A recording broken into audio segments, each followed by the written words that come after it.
Now let's look at factoring by grouping for x squared plus or minus the x. So that means our b term could be positive or negative, minus c, so our c term is negative. Let's factor x squared minus x minus 20.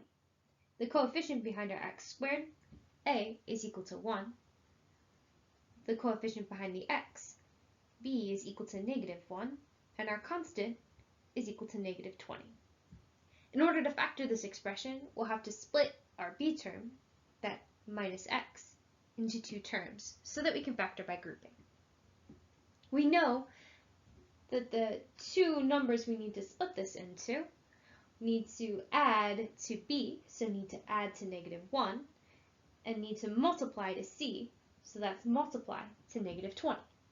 In order to solve this sum and product puzzle, we'll start by listing the factor pairs for negative 20. So that could be negative 1 and positive 20, positive 1 and negative 20, negative 2 and positive 10, 2 and negative 10, negative 4 and positive 5, or positive 4 and negative 5. So we've listed the factor pairs for negative 20, and now we want to find which pair of numbers adds to negative 1. So we'll add our pairs. Negative 1 plus 20 is equal to positive 19. 1 plus negative 20 is equal to negative 19. Negative 2 plus 10 is equal to 8. 2 plus negative 10 is equal to negative 8. Negative 4 plus 5 is equal to 1. And 4 plus negative 5 is equal to negative 1. So the pair of numbers that solve our puzzle are positive 4 and negative 5.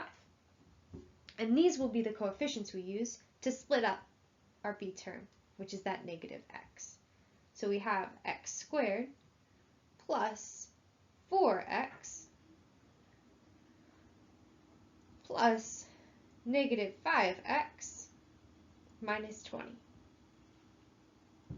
And now that we have four terms, we can factor by grouping. So our first group will have this x squared and 4x, and our second group will have this negative 5x and minus 20. So we have x squared plus 4x plus negative 5x minus 20. And now we'll factor the greatest common factor out of each pair. Let me just draw a line real quick to split up my work. So the greatest common factor between x squared and 4x is x. So I'm left with an x plus 4 when I factor out the x. And then the greatest common factor between negative 5x and negative 20 is negative 5. And I'm left with an x plus 4, be careful, negative 20 minus 5, or sorry, negative 20 divided by negative 5 is positive 4. Once you factor the greatest common factor out of each group, we can then find the common factor between these two groups, which is our entire x plus 4, which we'll then factor out. So we factor out our x plus 4, and then when you factor out the x plus 4 from x times x plus 4, we're left with just x. And when we factor out the x plus 4 times negative from the negative 5 times x plus 4, we're left with that minus 5. So the factored form of our expression is the quantity x minus 5 times the quantity of x plus 4. And you might notice that this minus 5 and plus 4 are the same numbers that solved our sum and product puzzle. Now let's factor x squared plus 13x minus 30. So we have a is equal to 1, b is equal to 13, and c is equal to negative 30. In order to factor this by grouping, we need to split our plus 13x into two terms. We know that these two terms will have the coefficients that add to 13 and multiply to negative 30. Let's solve the sum and product puzzle by first listing factor pairs for negative 30.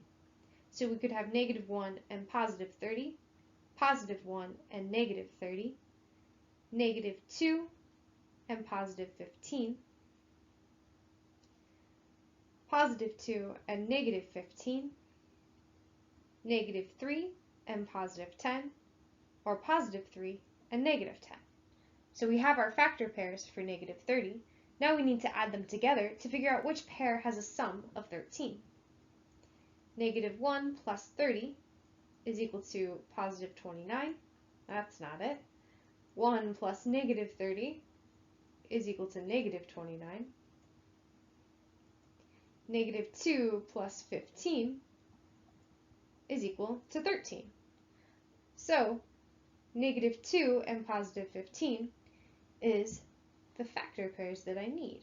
So they solve my sum and product puzzle. And these are the coefficients that I'll need to split up that plus 13x. So I have x squared plus negative 2x plus 15x minus 30. And now I can factor by grouping. So I'll have one group which has this x squared and the plus negative 2x, and another group that has the 15x minus 30. So I have x squared minus 2x plus the quantity 15x minus 30. Now I can factor out the greatest common factor from each group. So I have x times the quantity of x minus 2, factoring out the greatest common factor of x from that first group, and then the greatest common factor between 15x and minus 30 gives me 15 times, when I factor out that 15, I'm left with an x minus 2. Then the common factor between these two groups is that entire x minus 2, which I can factor out. So I have the quantity x minus 2 times, when I factor that out, I'm left with an x in my first group, and I'm left with a plus 15 in my second group. So the factored form is the quantity x minus 2 times the quantity of x plus 15. And what you'll notice is these two numbers, again, were the two numbers that solved that sum and product puzzle.